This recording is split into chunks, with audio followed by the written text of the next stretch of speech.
আসসালামু আলাইকুম ওয়া রাহমাতুল্লাহি ওয়া বারাকাতুহু। ক্বালা রাসূলুল্লাহি সাল্লাল্লাহু আলাইহি ওয়াসাল্লাম, আদ-দুনিয়া সিজনুল মুমিনি ওয়া জান্নাতুল কাফির। রাওয়াহু মুসলিম, রাওয়াহু তিরমিজি ওয়া ইবনু মাজাহ। রাসূলুল্লাহ বলেন, দুনিয়া হলো মুমিনের জন্য জেলখানা আর কাফেরদের জন্য জান্নাত। হাদিসটি সহিহ মুসলিম, তিরমিজি ও ইবনে মাজাতে মুসনাদে আহমদে বর্ণিত হয়েছে। রাসূলুল্লাহ সাল্লাল্লাহু আলাইহি ওয়াসাল্লাম আরও বলেন, ধনী ব্যক্তির চেয়ে গরিব মমিনরা ধনী মমিনদের চেয়ে 500 বছর আল্লাহর দয়ার জান্নাতে প্রবেশ করবে।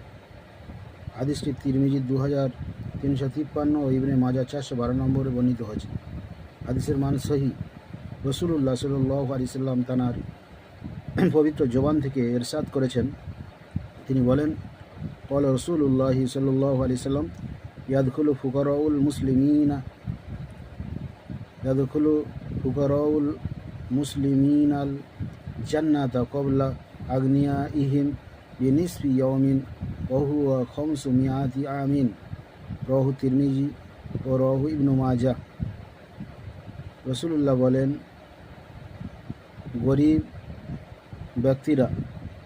গরিব মুসলিমরা আল্লাহর জান্নাতে প্রবেশ করবে ধনী মুসলিমদের চেয়ে 500 বছর পূর্বে। সুবহানাল্লাহ।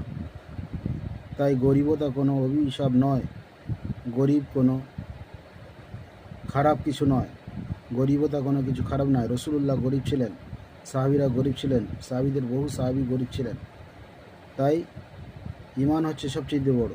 যে মুমিনরা গরিব হওয়া সত্ত্বেও আল্লাহকে স্মরণ করেন, 5 ওয়াক্ত নামাজ কায়েম করেন, দিন ইসলামের উপরে টিকে থাকেন, তারা ধনী মুসলমানদের চেয়ে 500 বছর আল্লাহর দয়ার জান্নাতে প্রবেশ করবে। সুবহানাল্লাহ।